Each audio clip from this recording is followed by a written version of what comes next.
Hi friends, ഇന്ന് ചെയ്ത് കാണിക്കുന്നത് നിറയെ പച്ചക്കറികളൊക്കെ ചേർത്തുകൊണ്ടുള്ള നല്ലൊരു ഓംലെറ്റ് റെസിപ്പിയാണ്.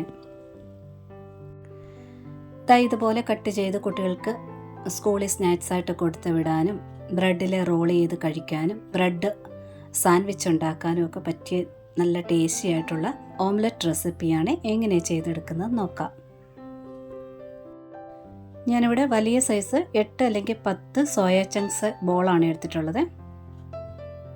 4 മുട്ടയ്ക്കുള്ള അളവാണ്. ഒരു 20 മിനിറ്റ് നേരം നല്ല ചൂടുവെള്ളത്തിൽ മുക്കി വെച്ചതിന് ശേഷം നല്ലവണ്ണം ഇത് പിഴിഞ്ഞെടുക്കണം.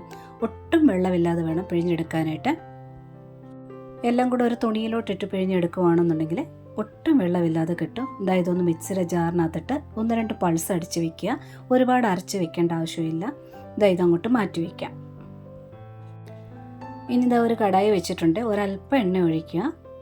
ചെറുതായിട്ട് കൊത്തിയരിഞ്ഞ് ഇഞ്ചി ചേർക്കുക.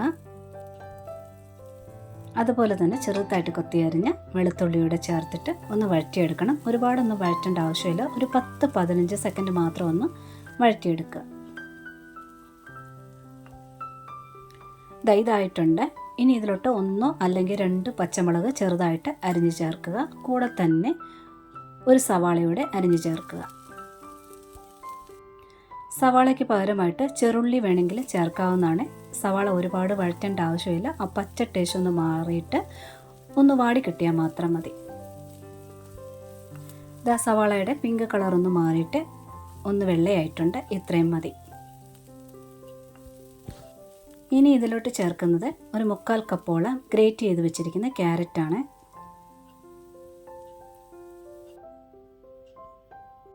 അതേ അളവിൽ തന്നെ കാബേജും ചേർക്കാം. ഇനി ചെറുതായിട്ട് അരിഞ്ഞെടുത്ത ഒരു തക്കാളിയാണ്. നല്ല പഴുത്ത നോക്കിയെടുക്കുക. അതുകൂടെ ചേർക്കാം. ഇനി ക്രഷ് ചെയ്ത് വെച്ചിരിക്കുന്ന സോയ ചങ്ക് അതുകൂടെ ചേർക്കാം. അത് മൊത്തം ചേർത്തിട്ടുണ്ട്. ഇനി ഇതിനാവശ്യമുള്ള ഉപ്പ് ചേർക്കുക. കുറച്ച് മഞ്ഞൾപ്പൊടിയുടെ ചേർക്കുക. ഇനി ഇതെല്ലാം കൂടി ഒന്ന് വഴറ്റിയെടുക്കണം. ഒരുപാടൊന്ന് വഴന്ന് വരേണ്ട ആവശ്യമില്ല. ആ പച്ചക്കറികളൊക്കെ ഒന്ന് പകുതി വെന്താൽ മാത്രം മതി. ആ സോയ ചങ്ക്സ് ഒക്കെ 20 മിനിറ്റോളം നല്ല ചൂടുവെള്ളത്തിൽ മുക്കി വെച്ചതായിരുന്നു. അതുകൊണ്ട് അതും ഏകദേശമൊക്കെ വെന്തതാണ്.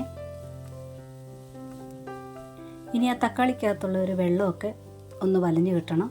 നന്നായിട്ട് ഇളക്കി കൊടുക്കുക. നല്ല എളുപ്പമുള്ള ബീൻസ് ഒരു 3-4 എണ്ണം ചെറുതായിട്ട് കട്ട് ചെയ്ത് വേണമെങ്കിൽ ചേർക്കാവുന്നതാണ്. കാബേജിൻ്റെ ടേസ്റ്റ് കൂടുതലായിട്ട് ഇഷ്ടമല്ല എന്നുണ്ടെങ്കിൽ കാബേജിൻ്റെ അളവ് കുറച്ചുകൊണ്ട് ക്യാരറ്റിൻ്റെ അളവ് കൂടുതലായിട്ട് ചേർക്കാം. ബ്രൊക്കോളിയൊക്കെ ഇഷ്ടമാണെന്നുണ്ടെങ്കിൽ ചെറുതായിട്ട് കൊത്തിയരിഞ്ഞ് അല്പം ബ്രൊക്കോളിയും ചേർക്കാവുന്നതാണ്.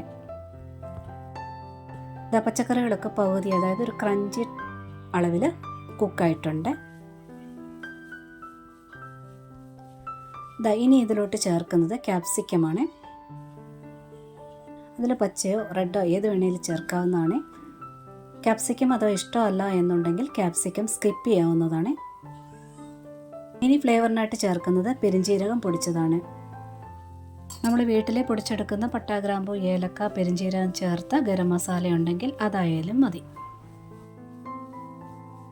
ഇനി ക്യാപ്സിക്കം ഒരുപാടൊന്നും കുക്കാവേണ്ട ആവശ്യമില്ല. നന്നായിട്ടൊന്ന് ചൂടായി കിട്ടിയാൽ മതി. ആ പെരിഞ്ജീരകത്തിൻ്റെ ഫ്ലേവറൊക്കെ ആ പച്ചക്കറിയിലൊന്ന് യോജിച്ച് കിട്ടിയാൽ മതി.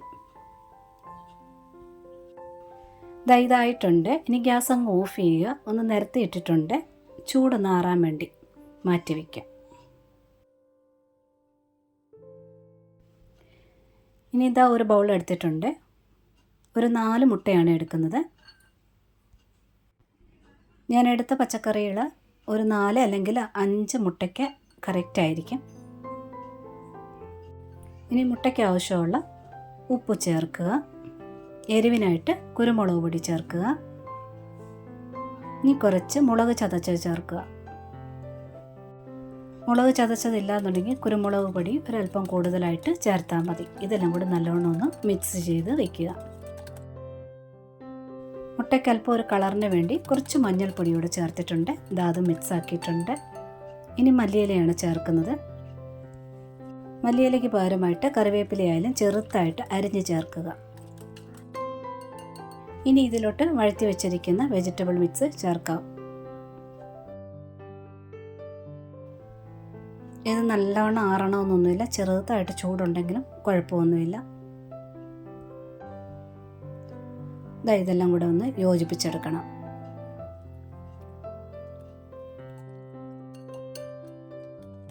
ഇതാ മിക്സ് ആയിട്ടുണ്ട്. ഇനി ഇതാ ചുവട് കട്ടിയുള്ള ഒരു ഫ്രൈങ് പാൻ വെച്ചിട്ടുണ്ട്. നോൺ സ്റ്റിക്ക് ആണെങ്കിൽ നല്ലതായിരിക്കും. ചുവട് കട്ടിയുള്ള പാത്രം എടുക്കാനായിട്ട് നോക്കണം. പരന്ന പാത്രം എടുക്കുക. ഇതാ എണ്ണ ചൂടായിട്ടുണ്ട്. ഈ ഒരു മിശ്രിതം ഞാൻ ഒറ്റ ബാച്ചായിട്ടാണ് പൊരിച്ചെടുക്കുന്നത്. ഇതാ മുകൾ ഭാഗം ഒന്ന് ലെവലാക്കി കൊടുത്തിട്ടുണ്ട്. ഇനി തീ നല്ലവണ്ണം കുറച്ചിടണം. ഇതാ ഇനി മൂടി വെച്ച് വേവിക്കുകയാണ് ചെയ്യുന്നത്. ഒരു 10 അല്ലെങ്കിൽ 12 മിനിറ്റോളം ലോ ഫ്ലെയിമിൽ തന്നെ ഇരിക്കണം. അപ്പോഴാണ് അതിനകത്തെ വെള്ളമൊക്കെ വലിഞ്ഞൊന്ന് ഡ്രൈ ആയിട്ട് വരാൻ അത്രയും സമയം എടുക്കും. ഇത് ഒറ്റ ബാച്ചായിട്ട് ഒഴിക്കുന്നതുകൊണ്ടാണ്. നിങ്ങൾക്ക് വേണമെങ്കിൽ 2 ബാച്ചായിട്ടാണെങ്കിലും ഒഴിക്കാവുന്നതാണ്. ഇത് ഒന്ന് മുക്കാലോളം ഒന്ന് വെന്തിട്ടുണ്ട്. അതായത് വെള്ളം ഒന്ന് വലിഞ്ഞതിന് ശേഷം ഇതുപോലെ ക്യാപ്സിക്കം നീളത്തിൽ അരിഞ്ഞതോ തക്കാളി ചെറുതായിട്ട് റൗണ്ടിൽ കട്ട് ചെയ്തതോ നിങ്ങളുടെ ഇഷ്ടത്തിനനുസരിച്ച് വേണമെന്നുണ്ടെങ്കിൽ ഇതുപോലെ വെച്ച് കൊടുക്കാവുന്നതാണ്. ഒരല്പം കൂടെ വെള്ളം ഒന്ന് വലിഞ്ഞു വന്നോട്ടെ. ഇതിപ്പോൾ മുക്കാലോളം വെന്തിട്ടുണ്ട്. മറിച്ചിട്ടതിന് ശേഷം 1 മിനിറ്റിനുള്ളിൽ ഇത് റെഡിയാകും. ഇതുപോലെ ഒന്ന് ഡ്രൈ ആയിട്ട് വേണം മറിച്ചിടാനായിട്ട്. ഇല്ലെന്നുണ്ടെങ്കിൽ അത് മുറിഞ്ഞു പോകാനായിട്ട് ചാൻസ് ഉണ്ട്. വേറൊരു പാത്രത്തിലോട്ട് ഇങ്ങനെ ഒന്ന് നിരക്കി നീക്കിയതിന് ശേഷം മറിച്ചിടുകയാണ് ചെയ്യുന്നത്. ഇനി ഇത് മൂടി വെക്കേണ്ട ആവശ്യമൊന്നുമില്ല. ഒരുപാട് നേരം ഇരിക്കുകയും വേണ്ട. അതേ ലോ ഫ്ലെയിമിൽ തന്നെ 1 മിനിറ്റിനുള്ളിൽ ഇതാ റെഡി ആയിട്ടുണ്ട്. ഇനി ഇതൊരു പാത്രത്തിലോട്ട് മാറ്റുകയാണ്. ഇനി ഇതൊന്ന് കട്ട് ചെയ്ത് കാണിക്കാം. ഉൾഭാഗമൊക്കെ എങ്ങനെ ഇരിക്കുന്നതെന്ന് കാണാമല്ലോ. ഇതിങ്ങനെ ചപ്പാത്തി വലുപ്പത്തിൽ, ചപ്പാത്തി നീളത്തിൽ ഇങ്ങനെ റോള്, ഇതിങ്ങനെ നീളത്തിൽ കട്ട് ചെയ്തെടുക്കുക. പീസായിട്ട് കട്ട് ചെയ്തെടുത്തിട്ട് ചപ്പാത്തിക്കകത്ത് റോളാക്കി കഴിക്കാൻ നല്ല ടേസ്റ്റാണ്. ഉൾഭാഗമൊക്കെ പാകത്തിന് ഡ്രൈ ആക്കി കിട്ടിയിട്ടുണ്ട്. ഇതിൽ വേണമെങ്കിൽ ഒറിഗാനോ പൗഡർ വേണമെങ്കിലും ചേർക്കാവുന്നതാണ്. അപ്പോൾ കുറച്ച് ടേസ്റ്റിന് വ്യത്യസ്തം ഉണ്ടായിരിക്കും. ഒറിഗാനോ ഫ്ലേവർ ഇഷ്ടപ്പെടുന്നവർക്ക് അതും ഒരു വ്യത്യസ്ത രുചിയായിരിക്കും. ബ്രേക്ക്ഫാസ്റ്റ് ആയിട്ടൊക്കെ കഴിക്കാൻ ഈ ഒരു ഐറ്റം മാത്രം മതിയാകും. ട്രൈ ചെയ്ത് നോക്കുക. ഇഷ്ടപ്പെട്ടിട്ടുണ്ടെങ്കിൽ കൂട്ടുകാർക്കൊക്കെ ഷെയർ ചെയ്ത് കൊടുക്കുക. ലൈക്കും കമൻറ്റും സബ്സ്ക്രൈബും ഒക്കെ തന്ന് സപ്പോർട്ട് ചെയ്യാൻ കൂടി മറന്നു പോലെ. നോട്ടിഫിക്കേഷൻ ബെൽ ബട്ടണിൽ ഓൾ ഓപ്ഷൻ ഒന്ന് എനേബിൾ ആക്കിയിടാനും മറക്കല്ലേ. ഒരുപാട് സ്നേഹത്തോടെ താങ്ക്സ് ഫോർ വാച്ചിങ്.